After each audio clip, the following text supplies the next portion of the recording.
Faceoff took place in the Tawang sector, which is where a lot of the action took place in the 1962 war. Details coming up on the Newstrack tonight.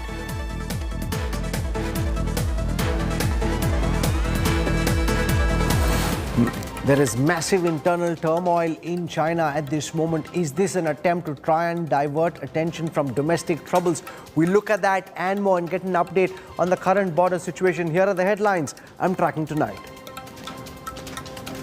Indian and Chinese troops clash in Arunachal's Tawang sector on the 9th of December. Minor injuries reported on both sides. This is the first clash since Kanwal.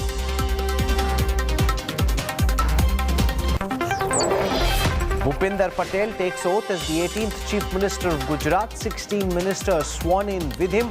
Harsh Sanghvi retains the home portfolio. Actor Nora Fatehi sues Jacqueline Fernandez for defamation. Nora claims she lost reputation and endorsement deals because of Jacqueline's statements in the 200 crore rupee Sukesh Chandrasekhar con scandal. As chaos and queues in Delhi's T3 continue, Aviation Minister Scindia takes stock, conducts a surprise check, promises the situation will get fixed. A hotel popular with Chinese nationals is under attack in Kabul. Explosions and firing are heard. Attacker storms the hotel.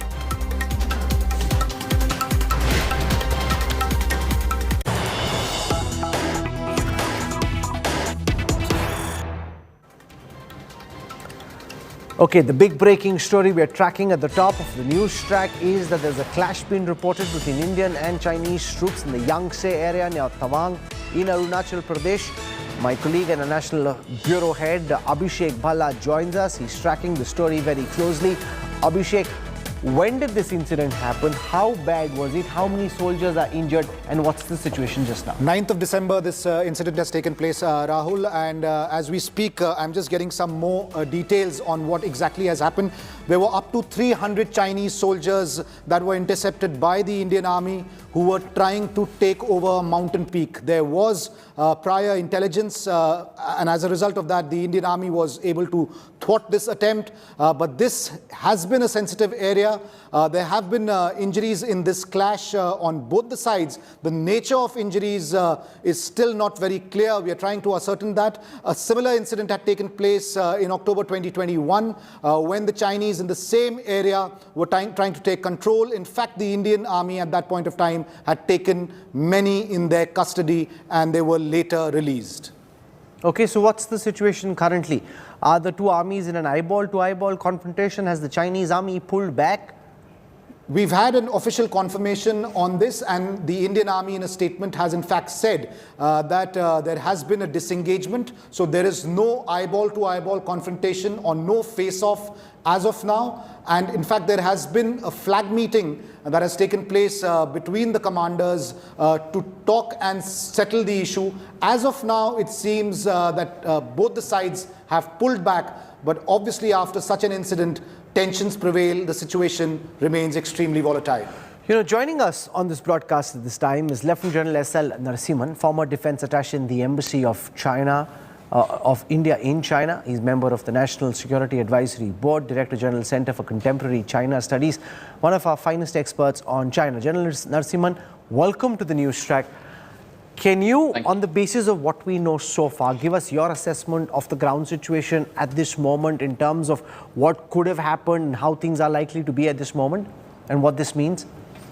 All right. Thanks, Rahul, for getting me on this show. Basic thing is, I'm sure you would have covered it even last year, because year after year, actually, this happens in that area. That is a well-known fact. And this year also, it seems to have happened on 9th of December. And I'm sure you have seen the ADGPI output, which has come recently. And it happens to be a place where year after year, once at least, these clashes happen. That is number one. The other thing is that this time around, we are told that there have been a few minor injuries to both the sides. So that would have happened in the case of pushing and pulling that happens in that area. That is the point number two. And the next one is that there seems to have been a kind of a meeting, the flag meeting kind of a thing, which has probably resolved that issue for the time being, and both the sides seems to have pulled back, and that is what is the situation at this point in time. But this is also when it's rather cold in and around Tawang.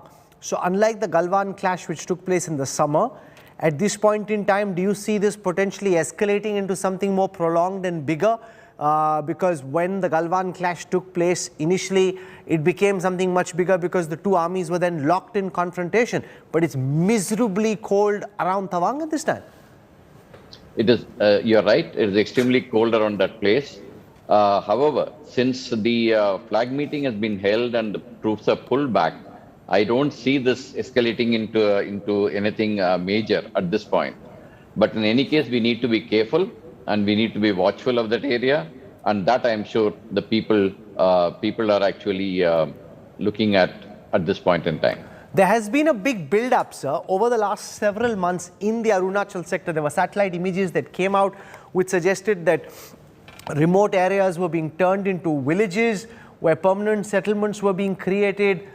Chinese people were being brought and made to live in those villages, and this was happening in areas which India thought were within our understanding of where the line of actual control went from. The villages that you talk about are called the Xiaokang villages. There are 628 of them which the Chinese were building, but not only in the eastern sector but in other sectors also, but majority of them are located in the eastern sector.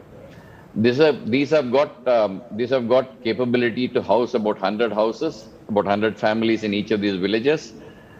One or two of them were in the area which was in the adverse position with the Chinese since long, but most of them are in their side of the border. So therefore, it is part of the developmental activity that China has been carrying out. But dual use of these villages cannot be ruled out, and that needs to be monitored. I am sure the formations which are located there are actually doing that at this point in time. Stay with me, General Narasimhan. Lieutenant General Vinod Bhatia also joins me at this time, former Director General Military Operations, Director at the Center for Joint Warfare Studies. With us also for perspective on this is Ashok Sajjanhar, former diplomat, Distinguished Fellow at the Observer Research Foundation. To General Bhatia first. Now, do you see this as being a potential one-off incident in a localized area of Tawang in Arunachal Pradesh, or would you zoom out and potentially link this with all the internal domestic security turmoil that Xi Jinping has been dealing with in an attempt to potentially create a distraction using the ruse of national security to rally people behind the Chinese Communist Party? General Bhatia. Rahul, I think this is something which has happened in Yangtze more often than not. Okay. That's not new. The only thing is that after Galwan, because of good retaliation, effective retaliation by the Indian troops, we had not seen any escalation. So this is about 2.5 years after Galwan that we see some escalation. But Yangtze has always been a trouble spot. There have been claims and counterclaims there. And year on year, if we find that this has been a regular feature there, once or twice a year it happens. And but the fact remains that Can you give us more specific details? You're saying, and even General Narasimhan said the same thing before you, that this is frequent in this area. What is it specifically about this area near Yangtze which leads to such frequent occurrences? These are perceptions. The line of actual control is a line of perceptions. So the PLA perceives that it is their area, and to lay claims, they often come to Yangtze, and there's a place out there which is the West Wall. They come, they want to cross that, and that's our area. We are very firm out there. We don't let them cross that, and so there's a shoving and pushing which does take place. We still have the BBMs in place. It has held on. We have to realize that these contested LAC will continue for some time. We have to be firm. The no blinking, no brinkmanship has been a good philosophy, a good answer. We always followed that. And the PLA understands that. PLA understands the strengths. And like you rightly said earlier, these are high altitude areas. The temperatures are very low and the temperatures are very high. And when they come with a particular aim of crossing over and taking some photographs to show to their bosses that they have laid their claims out there. And we don't allow that. So that is how it happens, and it's been a traditional area. It's not nothing new. Shiv Arun has some exclusive details of what went down in the Yangtze area of Tawang. Shiv, 300 PLA soldiers apparently came in. That's a big number. It's not a small detachment or routine patrol. This seems to be a force mobilized with some purpose. Rahul, as is usually the case, when one hears about clashes of this kind, it wasn't one sort of uniform formation of 300 troops that apparently arrived. It happened over a period of time. There were different, groups of soldiers who actually clashed in this manner. There were injuries on both sides. The Indian side had basically challenged the Chinese side when they, went towards an area that had been mutually agreed they cannot patrol in. This is the detail that we're getting, on the foothill of that mountain that they wanted to patrol. There were raised voices, a lot of, hostile gesturing, as is pretty common during, one patrol following another, like many of the generals sitting with us will attest to, because I'm sure they've seen it themselves as well. In this particular case, either a stone was thrown or a punch flew. The first aggressive act happened on the Chinese side, and then the Indian troops kind of pounced on them. And we're told there were, and the other media reports also corroborate this, that there were more injuries on the Chinese side because the Indian side had the initiative. They had backup in that area as well. The saving grace, however, Rahul, is that the disengagement happened pretty quickly. The actual skirmish happened for just about 20 to 30 minutes is what we're told, and then there was a complete pullback. The troops went back, and then there was a flag meeting by the local commander just a few hours later. So no casualties of any kind. We're told, we have a confirmation that there were no hand-to-hand weapons or melee weapons like were used during the Galwan clash, if you remember, which was a total violation of the border peace protocol between the two sides as far as patrols are concerned. So that's what we know so far, Rahul. Ashok Sajanhar, from a diplomatic perspective, do you view this as a localized one-off incident? There have been multiple reports of an infrastructure build-up in terms of personnel, in terms of roads, in terms of telecom services in the eastern sector. Or do you potentially link this to all the internal turmoil that's playing itself out in China right now? Yeah, thank you, Rahul. I think what we have learned over the last several years, when such skirmishes have taken place, such incursions have taken place, that this never happens by chance. If you remember, even in 2013, 2014, when these incursions took place, and there were some commentaries from India saying that maybe it is at the initiative of the local commanders that this is being done, and I think very soon it has become clear that orders, instructions have come from much higher above, and it's not at the instructions, under the instructions of the local people. Here, I think we also need to find the current situation has been controlled, but how does it go forward? And in this context, we need to see how China has been looking at its relations on the line of actual control with India. You would recall in the 20th Party Congress how, one of the soldiers who was there at Galwan, how he was fated, how he was lionized, how all this, a video on the Galwan clash, that was shown up, that was played up.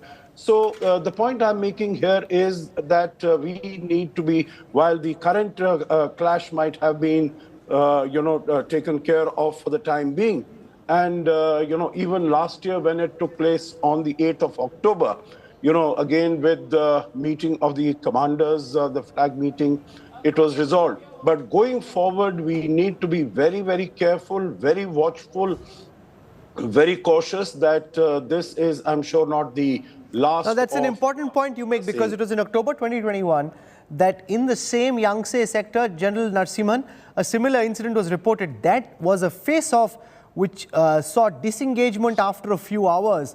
There wasn't a physical confrontation at that time. This time, however, there was violence. Earlier, there wasn't. So this is an area that's seen such instances. What's your best understanding from your knowledge of this terrain, of what could potentially have been the reason for this kind of a confrontation? You see, every year after year, the Chinese try and come and touch the area which they consider to be theirs. So therefore, you have this issue coming up all the time. They will come up to their what they feel as their boundary, and then they'll come and touch that place and go back. And where the areas actually overlap or we have conflicting claims in those areas, you find this kind of an incident happening all the time. So this is likely to happen. So in the process of pushing, and we should not actually go into the minor tactics of who pushed, pulled or whatever. I mean, that kind of a thing keeps happening all the time. But what we need to understand is that this is an area which is which has remained an incident-prone area year after year, and because of that, Indian Army also is very, very careful in these areas. They already have their own reserves and other things have been placed, as you mentioned earlier. So I think what we need to look at is till the time the line of actual control gets clarified and the maps get exchanged from both the sides, this kind of a thing is likely to happen, and we should be prepared to face them, and the Indian Army is actually prepared to face this kind of a incident. You know, and this comes in the middle of the winter session of Parliament, when the Congress has been attacking the BJP government, demanding a discussion on the current situation in the line of control. We've had multiple comments already. The Congress tweeting before now, various leaders tweeting, the Congress itself tweeting, Galwan, Arunachal Pradesh में भारत और चीनी सैनिकों के बीच में झड़प, G20 अध्यक्ष चुप. Supriya Shirne joins us. The Congress official Twitter handle is tweeted as well. The Congress seems to be using this as an opportunity to gun after the government. But given the fact that the situation is volatile and that this engagement has just taken place, isn't it wiser, Supriya, to allow for details to emerge so we actually have a full sense of what happened before politics erupts on this issue? No, first, Permission, I will tell you why I have an issue with the proposal and with the suggestion that you're making that we should wait and be wiser. The problem with this government is that everything is source-based. This news came as a source-based information to a select few journalists who tracked the MEA and the Defense Ministry. It came as a source-based information on ANI, which is for all practical purposes the mouthpiece of the government, and, you know, articulates their point of view. My issue as an Indian is, do we not deserve official position of the government of India to be known? Do we not deserve to know from an official statement what the situation is? The situation is volatile. Say who? Say some sources, right? This has happened. Say who? Some sources. We are doing television shows on this. What is the position of the government of India? They are responsible for the security and safety of this country. You know, the Prime Minister gave a clean check 2 years back. Today, again, there is a scuffle. I am sure that our brave hearts must have injured as many Chinese soldiers, more than our soldiers were injured. But why should the country not know the reality? I think, you know, this dilly-dallying, this planting of information through sources has to stop. This is an issue of national security, and China needs to be told in no uncertain terms that we will not take this line down. The Prime Minister meets Xi Jinping in G20, I think less than a month back. Don't you think the nation deserves to know what was the conversation? But it's not just about, but Supriya, it's not just about politics, as you well understand. You also have an enemy across the border. If you come out with very aggressive statements about what you're doing on the ground, that could lead to a bigger confrontation. So it's about, of course, keeping the nation informed, but not overdoing the aggression, so it doesn't lead to a bigger confrontation. This is China you're dealing with. So Rahul, by that logic, this happened on the 9th of December. The sources gave out the story today. Why a delay of 3 days? What was the urgency to plant the story today? Why could it not come as it has happened? And are you really telling me we are not a China? We are a democracy. We elect our government every 5 years. And I think in a democracy, transparency and the source of information is very important. The government of India needs to take the nation into confidence. I'm not saying give a full-pager explanation on what has happened, but this information has to come through a government spokesperson, through the government through an elected government. Mr. Modi is my Prime Minister as well. They need to take this nation into confidence. This planting of information 3 days after, you know, there will be too many theories that will be spun. There will be webs that will be spun. Why should we even get into that? One needs to hear from the government of the day. And no, but Parliament is in session. You can ask the question in Parliament. Those who are MPs in your party can raise the question in Parliament, and that the government, the Defence Minister or the MEA will answer. So that's a very interesting thing that you say. India today should discuss this issue at 8:20 p.m. on their primetime news debate, but the main opposition should wait for the next 24 hours to ask the question. We have only raised the question, and we are actually saying that we stand with the government, but China needs to be told in no uncertain terms. I mean, there's a bit of I don't understand the logic that news channels can debate this today, get experts to voice their opinion, but India's main opposition should keep quiet because the parliament is in session. I don't know, that's bizarre, right? Okay, Supresh, Srinath, you've had your say. Thank you for joining us. The Congress clearly demanding answers. Manish Tiwari has also tweeted to say that the Chinese military posture and political disposition about India, especially after the 20th Congress of the CCP, warrants a full discussion in Parliament. General Narasimhan, since you track China as closely as you do, there isn't much out in the public domain, but what's your best sense of how Xi Jinping perceives India on the back of that 20th Chinese Communist Party Congress? That's an interesting question. But as far as this incident goes, I don't think we need to link that with what Xi Jinping sees towards India. But my own understanding is that there's been no change because of the 20th Party Congress towards the way China looks at India or Mr. Xi Jinping looks at India. So the point that I was trying to make earlier was that since this line of actual control is not mutually recognized by both the sides, this is going to have issues and the face-offs will continue to occur. We need to be careful and we need to be cautious. And at the same time, we also should ensure that these face-offs do not escalate. That is what I would say. As far as the outlook of China towards India is concerned, I don't think 20th Party Congress has made any changes, basically because the 20th Party Congress is basically looking at the internal issues related to the party. We will have to wait till the next March session and see if there is any change. But at the moment, I don't see a major change in their outlook. You know, I was just doing a quick search. The weather in Tawang, and Tawang, remember, is a town in Arunachal Pradesh, quite far from where this skirmish would have taken place in the Yangtze area. And there the temperature is 3 degrees Celsius. I've been in Tawang in winters. It is miserably cold. And this is in Tawang town. So imagine the upper reaches near the line of actual control where this would have happened. The weather definitely in -Celsius. And that is very, very, very cold. Manish Tiwari now joins us, Congress Member of Parliament and somebody who amongst the political establishment has a good understanding of national security and defense. Manish, welcome. You've been tracking the build-up between India and China at the line of actual control post-Galwan. The experts on our broadcast seem to suggest that the Yangtze area of Arunachal near Tawang in particular is an area which has seen frequent clashes and therefore too much at a strategic level mustn't be read into what happened tactically on the ground. Well, Rahul, you're correct that possibly from a broader strategic perspective, what may have happened may not really warrant that level of scrutiny. But if you were to juxtapose what happened in Galwan in the May of 2020, which is in eastern Ladakh, and what happened in Tawang, and of course the details are sketchy on the 9th of December 2022, which is absolutely in India's northeast.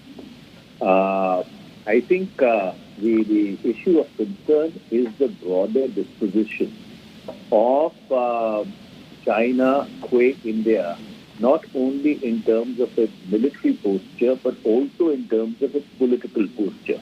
I was hearing one of your experts, I'm sorry I didn't catch his name, who seemed to suggest that the 20th Congress of the Chinese Communist Party had not undertaken a very radically different position on India from what was the Chinese position earlier.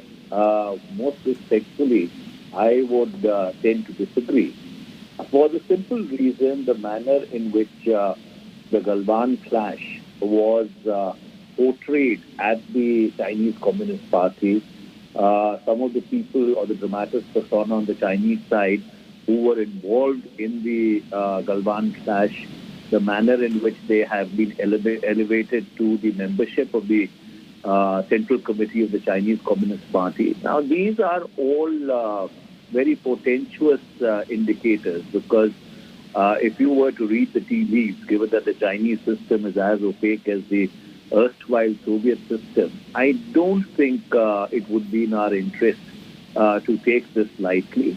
I think a broader discussion in Parliament, which unfortunately has not happened since the Chinese transgressions in the April of 2020, on the general disposition of China, qua India, especially given the fact that while the trade relationship continues to be in place, of course, the balance of trade is very adverse against India, but the military situation continues to remain extremely taut, for the lack of a better word.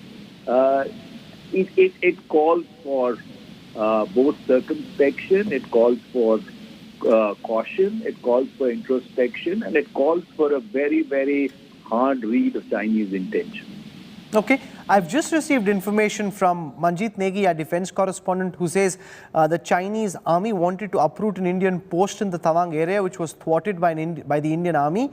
Now, what that would suggest, General Bhatia, and you've been Director General Military Operations, is that if there's a post which the Indian army is sitting in at those heights, it's a post that's already been established. So it's not a routine patrol where the two armies came face to face. They actually came into an Indian built-up area with an Indian post, trying to dislodge that post. And from what we've just heard from Tezpur is that attempt at trying to dismantle this Indian post was thwarted by the Indian army. Rahul, like I said earlier, there's a breast wall there, and it's a breast wall of stones. These areas are very Sorry, remote. what is it? A rest wall? Can you explain what that means? In the military language, you call it a breast wall. Right. Explain to our viewers what that means. Breast wall, right? And that has been there ever since that whenever they come, they want to breach the breast wall and come and, like General Narasimha was saying, come and reach a certain point, which is their perception of line of actual control. Right. So we prevent them from doing that, and that is exactly what I feel has happened. There is no quasi-permanent structures that come up. There is no demolition of anything which has happened. This is something when you cross a breast wall about 4.5, 5 feet high, you break that and you want to cross over. The troops want to cross over. The PLA wants to cross over and come to a certain point. So this is something routine which is happening over the years. It's not new. We have to understand the line of actual control is not defined. It is not demarcated. It is not agreed upon. There's no common understanding line of actual control. And as long as we line of actual control, these things continue to happen, and we have to be prepared for such things. And we are fully prepared. Let me tell you that. We are fully prepared. Be it Galwan or be it anywhere else, we are fully prepared to thwart any designs of PLA which are not in our interest. And we do protect and project our interests out there. And having been along the line of actual control, these are something which will continue to happen. So everything can't become very big, and we can't see, a lot of meaning into it, because these are troops where they lay claim. The 1996 agreement says that settled population will not be disturbed. So wherever they are settling the population, that can't be disturbed. They come and lay their claims. They write on the, they write something on the walls. Then we go and erase that. We do the same thing. So it's a question of claim and counterclaims. So we have to, we have to understand that we are there, and we will make sure that our territorial integrity is definitely not violated at any cost. You'd gone to Arunachal recently? Last year, I was in Give us a sense of the terrain, the weather. In fact, Rahul, I was there, I think it was October, and the Tawang sector, especially the higher reaches, the forward locations were already freezing. So you can imagine what the situation is going to be right now. And the level of preparedness in Arunachal was completely different from what I had seen in 2019. In what way? So this was post Ladakh. We had the M777 artillery at forward locations. We reported from there.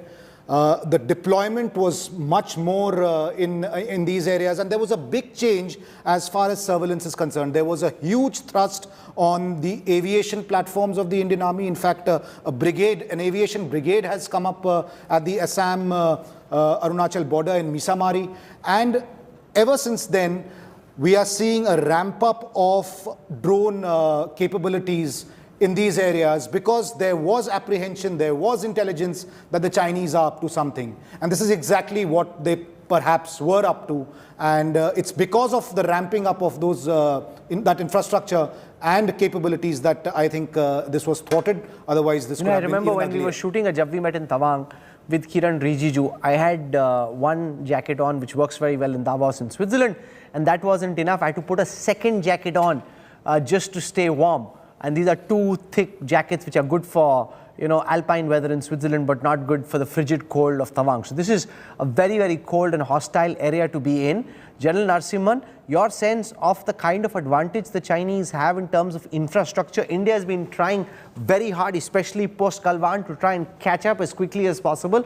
But the kind of terrain and infrastructure advantage that the PLA has, which is something that India has been working hard on countering. Infrastructure development has been going on the Chinese side as well as on our side. Our sides and the terrain is having difficulty. We have difficulties with the terrain, and so therefore the infrastructure development has been slow, but not because of want of any effort or want of any resources. But I think the terrain favors the Chinese far better in these areas. So it is easy for them to make those infrastructure, and they have been making it.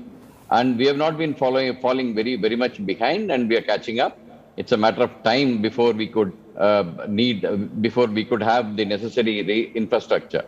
Having said that, to Mr. Manish Tiwari, I don't disagree with what he is saying, that the person who was there in that Galwan narrative was part of the Congress, but that does not mean that there has been any change in the attitude as what I mentioned. As a 20th Party Congress, there has been some effort to whip up nationalism on the Chinese side, promoting these casualties that have occurred during Galwan. That is seen, but as an overall kind of a perspective is what I was trying to say. And that is not to say that we have to be complacent. We are not, and we will not be. And the Indian Armed Forces are always ready to face such challenges. But can I just say, and I want Ashok Sajjanhal to build on this, the fact is at this time in China, there is massive domestic turmoil. We've seen the kind of unprecedented protests that Xi Jinping's regime hasn't had to deal with, not since Tiananmen. Many international experts saying, in fact, the protests have been more widespread than what we saw at Tiananmen Square in 1989. And therefore, she does have an internal problem. And what a lot of autocrats have done, going back in history, is created external disturbances to try and make people forget their domestic woes. Therefore, oh, there's an enemy across the Himalayas on the other side. This is I'm not saying it happened in this context, don't mistake that. But this is something, Ashok Sajjanhal, that the Indian army, the Indian people and the Indian government need to be on the lookout for. No, absolutely. I think you're right, Rahul, because whenever there are problems domestically, it's always the intent of the autocrats and the leaders in countries of this nature, that they will like to divert the attention of the people to some external challenge and maybe sort of, get the country together to deal with that particular challenge. And you mentioned about the zero COVID policy, but I think in addition to that, there are so many other challenges, Rahul, that China is facing today. Let's face it, meaning it's as far as the economy is concerned, it's not doing well at all. And basically, the compact that China had with its people was that it's going to deliver good economic growth, and they don't, ask any questions as far as the political, what the Communist Party and the leadership is doing. So whether it is real estate, whether it is high tech, whether it is, many of the other education sector, those are not doing well. The economy is not doing well. So I think the only aspect on which the leadership, Xi Jinping, can, fall back upon is basically promote this very hyper-nationalistic tendencies. So I think all this really needs to be kept in mind.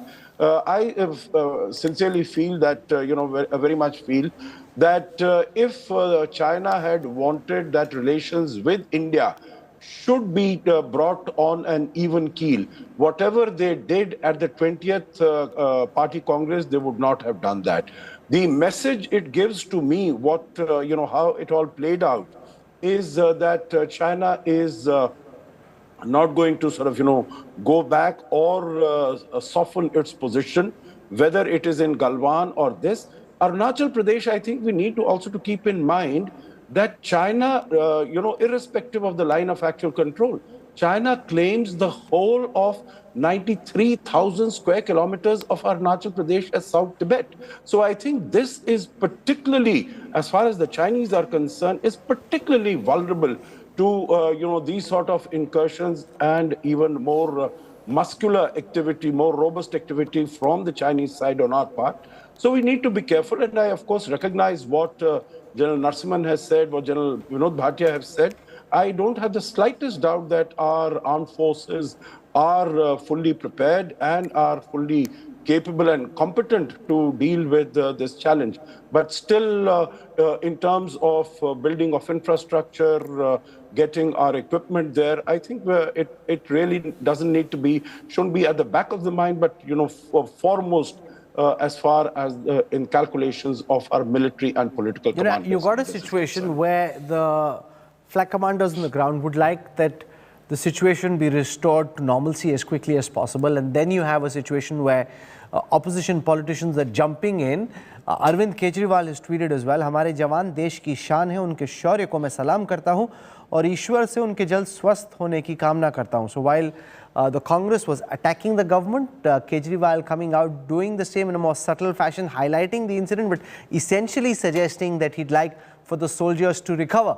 How problematic is this, General Bhatia? The fact that you got a parliament session, you've got the opposition demanding that China, the build-up along the LAC be one of the prime areas of discussion in the winter session of parliament. So far, not much progress had been made, but this really gives the opposition the opportunity to again place that demand very aggressively before the government.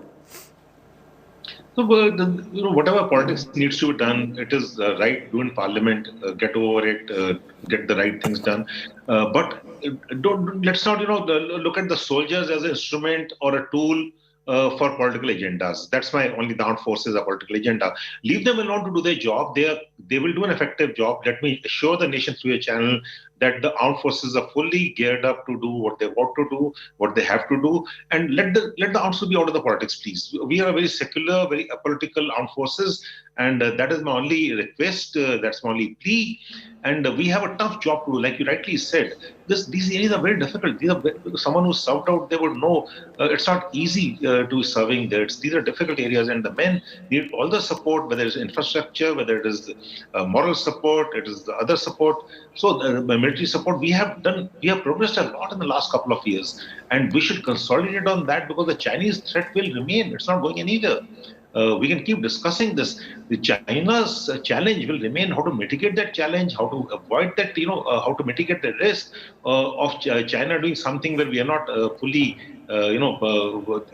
give them a window. That should never happen. And that is what the armed forces are there. We have the deployment, we have the expertise, we have the high-altitude experience, we are fighters there, we have the combat hardened soldiers. So let's give them what they say. Let's give them the backing they want. And whatever Parliament has to do, then let them. That's a Parliament thing. Let the politics take place in the Parliament. Okay, calm heads need to prevail. The situation needs to be brought under control militarily, most importantly, and the more you stoke the political fire, the more complex the security situation on the ground gets, because that's exactly what the PLA wants, that the government be under the pump to try and do something more aggressive. Anyway, we'll track what happens in Parliament and outside, and most importantly, Abhishek and his team will track what's happening on the ground. I want to thank General Narasimhan, General Bhatia, and Ashok Sanjal for joining us. We're slipping into a very, very quick break. When we come back, as chaos and queues continue in the T3 airport, Aviation Minister takes stock, conducts a surprise check. I'll get you details. Randeep Surjewala speaking at this moment. Let's listen to what he's saying. Firm and resolute manner.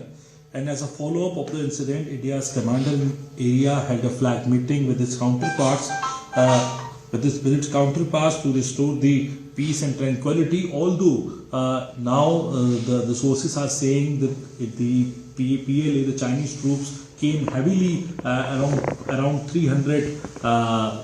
The PLA troops came to that area. But although our army has given a befitting reply, how do you say this? Firstly, let me commend the armed forces of India, who always bravely repulse every Chinese conspiracy to occupy our territory.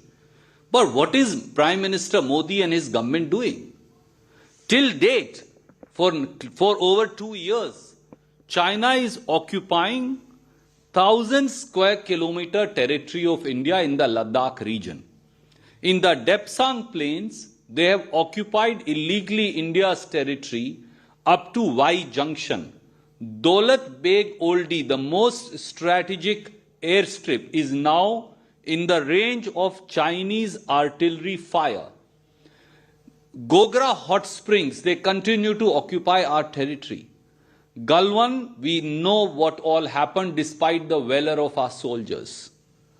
Now they are occupying area or attempting to occupy area in Tawang here, Arunachal Pradesh.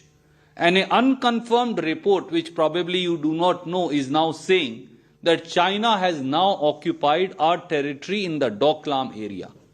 Something that there was a standoff and from where they had retreated earlier. They have also constructed roads and bunkers up to the Chicken's Neck, threatening the security and safety of the entire northeast of the country. Where is the Prime Minister? When will Prime Minister show red eyes to China? Well, will Prime Minister give a befitting reply to China? They can't brazenly occupy our territory.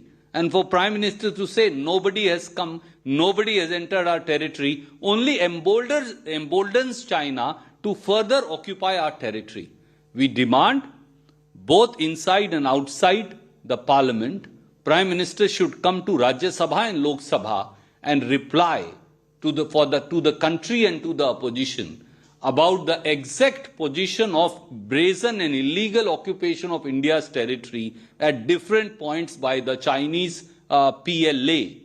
Prime Minister should also tell us when will status quo ante of our territory be restored. Deep Surjewala demanding restoration of status quo ante in Ladakh and in the eastern sector in Arunachal Pradesh. I'm slipping into a break. When we come back, we'll get you details about the chaos played out at the Delhi airport. Massive queues, unbearable mess. The aviation minister is promising to find a fix. We'll get you details on the other side of these messages.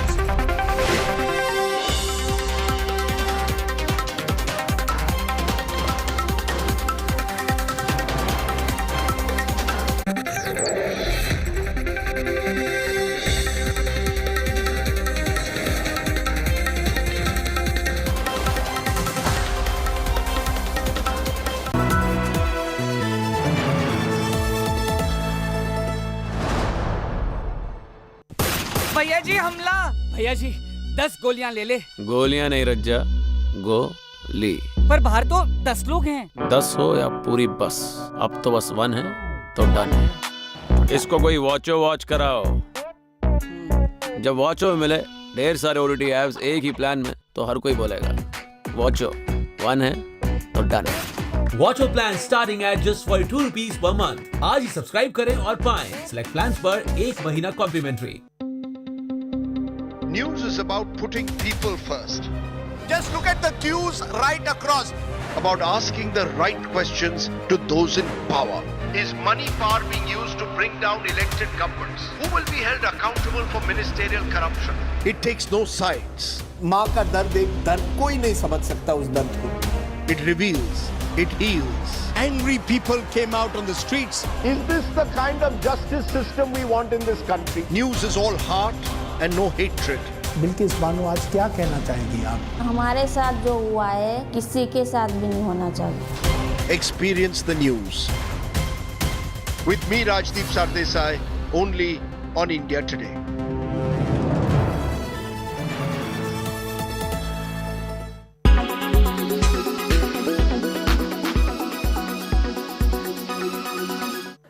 Cristiano Ronaldo's Portugal were eliminated from the FIFA World Cup, bringing an end to Ronaldo's dream of lifting the trophy. Here's a look at how a campaign that started so promisingly but ended with Ronaldo and the group in tears.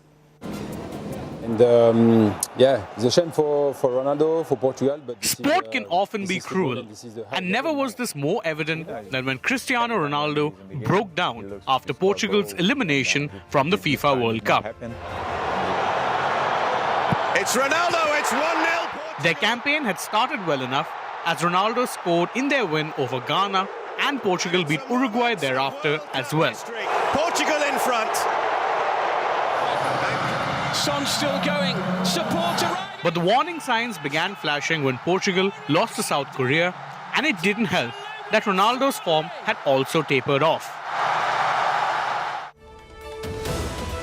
Ronaldo was named in the worst 11 of the group stages, and a fan poll revealed that up to 70% of fans wanted him benched against Switzerland. Ronaldo starting for them today. They got their wish as Ronaldo was dropped and his replacement Gonzalo Ramos scored a hat-trick. In by Diogo Dalot and niftily touched home at the near post. Meaning Ronaldo stayed on the bench against Morocco. He came off the bench with Portugal trailing Morocco 1-0, but was unable to bring them back into the game despite his best efforts. And Bono wrapped it up. His dreams crushed, there will be no happy ending for Ronaldo. But his legacy will remain untouched, even without a World Cup trophy. A chance like that is your... Sports Bureau, India Today.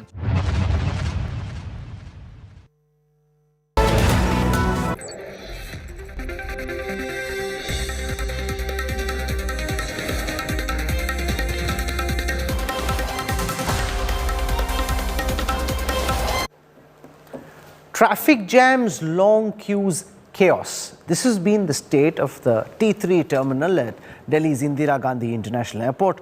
Twitter, Facebook exploding with messages of passengers complaining about missing their connecting flights or reaching at least 5 hours early to board a domestic flight. Today, the aviation minister took stock of the ground situation. Here's what happened.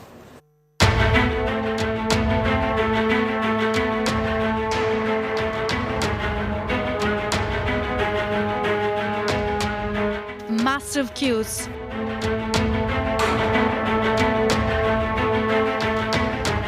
Delayed check-ins. And snags at the entry gate.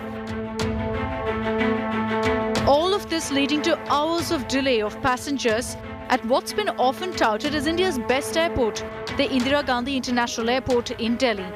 The mess at the Delhi airport, particularly Terminal 3, which sees huge footfall due to international flights as well, has been one of the biggest talking points on social media. कहीं ना कहीं ये कुछ mismanagement भी है। चलिए एक बार को मतलब पैसेंजर की गलती हो सकती है, लेट आए, लेकिन जहाँ एयरपोर्ट में पहुँचते ही जब इतनी भीड़ मिलती है, फिर वो आगे फर्दर भी डिले होता रहा मेरा, and I miss my flight. जैसे अंदर पे बहुत रश है, इसलिए फ्लाइटों को इतना भीड़ होने के बावजूद भी हम लोग 7:30 की फ्लाइट होने के कारण जल्दी आए, फिर भी यहाँ पे बहुत भीड़ हो रही है। And Minister Jyotiraditya Scindia has decided to crack the whip. The Union Aviation Minister made a surprise visit to the Indira Gandhi International Airport amid complaints of chaos and overcrowding. आज वहाँ जाके मैंने केवल सर्वेक्षण आज नहीं किया, वहाँ जाके उस क्रियान्वयन की पूर्ण रूप से निगरानी मैंने देखी। जो पहले हमारे एयरपोर्ट पे 14 गेट थे, आज दोनों तरफ एक एक्स्ट्रा गेट खुल चुके हैं, तो 16 गेट हो गए, ताकि जो यात्री एयरपोर्ट के अंदर आ रहे हैं उनके लिए सहूलियत हो पाए। उसी के साथ मैंने कहा है कि हर गेट के ऊपर एक बोर्ड लगना चाहिए, इलेक्ट्रॉनिक बोर्ड, बताते हुए कि हर गेट में वेटिंग टाइम क्या है। After inspection, Scindia conducted a meeting with the officers and operation boards and issued key directions. The major reason behind the delay has been fewer counters and limited security staff. The airport also has a comparatively smaller space as compared to the daily passengers that visit the airport. And so steps like increasing entry gates, opening reserved rows, setting up electronic boards at all gates and increasing the number of lines for passengers have been put in motion. With Scindia's intervention, let's hope things get better at the Delhi airport in the coming days, particularly with the footfall only expected to go up in the holiday season. With Shreya Chatterjee and Paulami Saha, Bureau Report, India Today.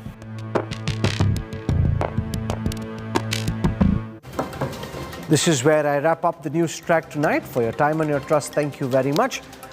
Rajdeep Sardesai has more on the clash in the Tawang sector when he comes up with news today on the other side of this break. Stay with us.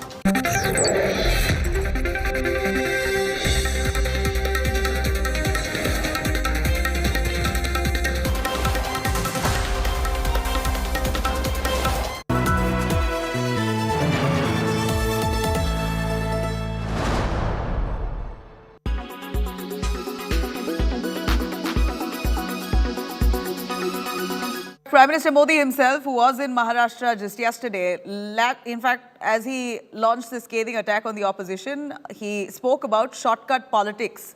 that the opposition indulges in, referring to all the freebies being handed out to voters. Prime Minister has accused these parties of draining the Indian economy for personal political perks. Bharat के हर युवा से आग्रह करूंगा, हर tax payer से आग्रह करूंगा, ऐसे स्वार्थी राजनीतिक दलों को, ऐसे स्वार्थी राजनीतिक नेताओं को एक्सपोज करिए। आमदनी अठन्नी, खर्चा रुपया। पहले की सरकारों के समय हमारे देश के ईमानदार करदाताओं ने जो पैसा दिया, वो या तो भ्रष्टाचार की भेंट चढ़ गया या फिर वोट बैंक को मजबूत करने में खप गया। ये विकृति है शॉर्टकट की राजनीति की। ये विकृति है राजनीतिक स्वार्थ के लिए देश का पैसा लुटा देने की। ये विकृति है करदाताओं की गाढ़ी कमाई को लुटा देने की। शॉर्टकट अपनाने वाले ये राजनीतिक दल, ये राजनीतिक नेता देश के हर करदाता के सबसे बड़े दुश्मन है।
Now, England has been eliminated from the FIFA World Cup after losing 2-1 to the defending world champions France.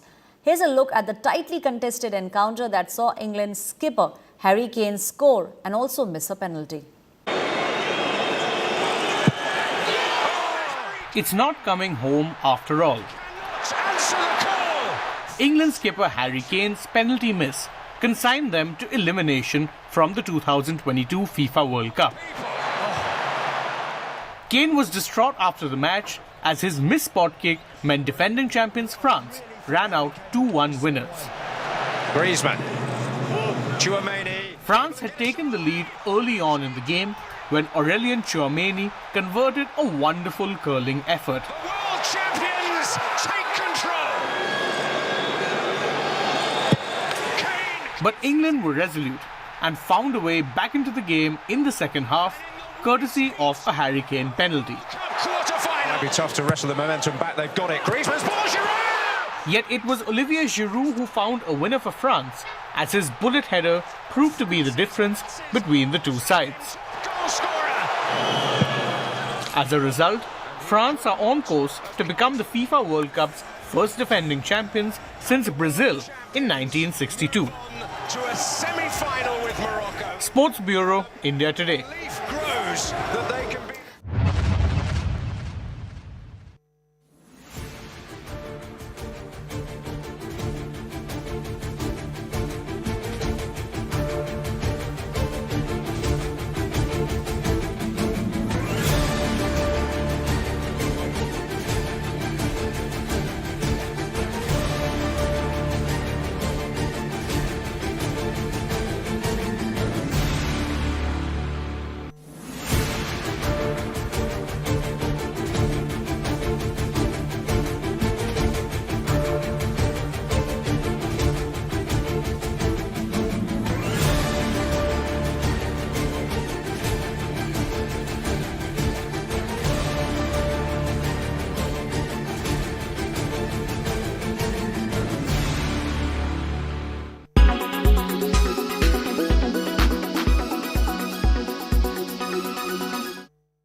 India Today exit poll silences all. The BJP is set to record history in Gujarat. Projected total tsunami in Gujarat. The biggest ever BJP victory in Gujarat. Only poll calling Congress win in Himachal. Congress 30 to 40 seats in this election. Validated, vindicated, victorious. When you are an outlier, it shows. No herd mentality, 100% courage and ability. Access My India Today group exec poll. Once again. Strength of conviction proved again. We have the most accurate pollster with us. The only pollster picked it absolutely bang on. The gold standard of getting it right. Co-presented by Star Health Insurance, the health insurance specialist. Co-powered by Sera, this is your space. Play it your way. Co-powered by Watcho, one hai to done hai. Rado, master of materials.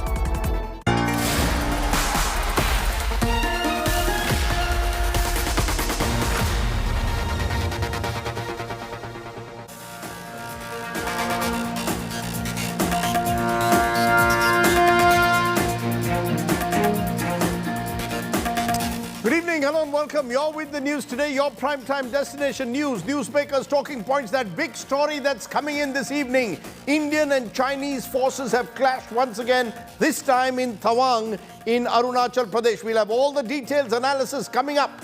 But first, as always, it's time for the 9 headlines at 9 tonight. Indian and Chinese troops clash in Arunachal's Tawang sector on the 9th of December. Minor injuries on both sides reported. This was the first clash since Galwan. The two sides have reportedly disengaged since. 16 ministers take oath alongside Bhupendra Patel, who becomes the Chief Minister of Gujarat for a second time. Narendra Modi leads the saffron show of strength in Gujarat. It's DMK's rising sun in Tamil Nadu. Stalin's son Udaynidhi is all set to be inducted into the state government on the 14th of December. AIA-DMK calls DMK a corporate company. Student activist accused in the 2020 anti-CA riots case, Umar Khalid, permitted to walk out of jail on a week-long interim bail, will surrender on December 30th. Khalid has been booked under UAPA. He will attend his sister's wedding. Chaos and never-ending queues in Delhi's T3 airport continue. Aviation Minister Sindhia makes another surprise check, reaches Delhi airport to find out the reality. Actor Nora Fatehi sues Jacqueline Fernandez for defamation. Nora claims she lost her reputation and endorsement deals due to Jacqueline's statements in the 200 crore Sukesh Chandrasekhar con scandal. A hotel popular with Chinese nationals is under attack in Kabul. Explosions and firing heard. Attackers stormed the hotel. Relief for policymakers as consumer inflation cools to less than 6% in November, below the RBI cap for the first time since December 2021. Fall in food inflation as well. And England beat Pakistan by 26 runs in day 4 to take a 2-0 match-winning lead in the 3-match series. Opens the possibility for India to reach the World Test Championship final.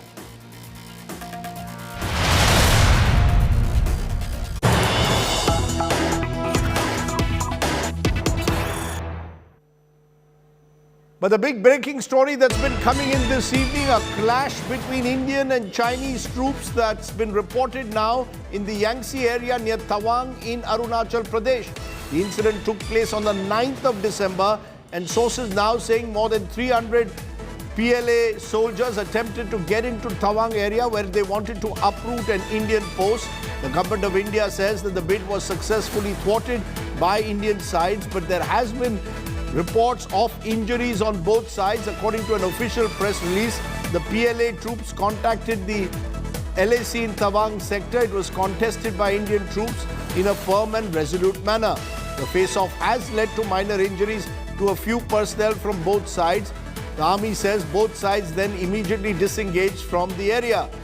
Our commander in the area held a flag meeting with his counterpart to discuss the issue, is what the army says. In certain areas along the line of actual control in the Tawang sector in Arunachal Pradesh, there have been over the years areas of differing perception. Both sides patrol the area up to their claim lines. This has been the trend since 2006. So there is, of course, plenty of concern over exactly the details. Remember, this comes 2.5 years after the more violent incident that took place in Galwan in Ladakh. And amidst reports of de-escalation there, this further escalates the political temperature and certainly the military temperature. I'm joined by Shiv Arora, Senior Executive Editor who tracks defense for us. Abhishek Bhalla, our Bureau Chief, also does so. So I want to ask you two, both, what do you think happened, Shiv? What exactly are the details you're picking up? How did this happen? Rajdeep, my sources tell me that in the Yangtze sector of Tawang, temperatures have been elevated for quite a few months now. This is as a result of elevated Chinese activity in terms of bolstering the number of troops at each of those posts, which are kind of few and far between in that particular area. But there do exist protocols about not increasing the number of troops at either post on each side. But the Indian side has been observing a marked increase in the number of posts in the Yangtze sector, sometimes by a factor of 2 or 3. So 300 to 400 more troops than the actual agreed number. Now, this particular incident on the morning of December the 9th happened when one particular patrol from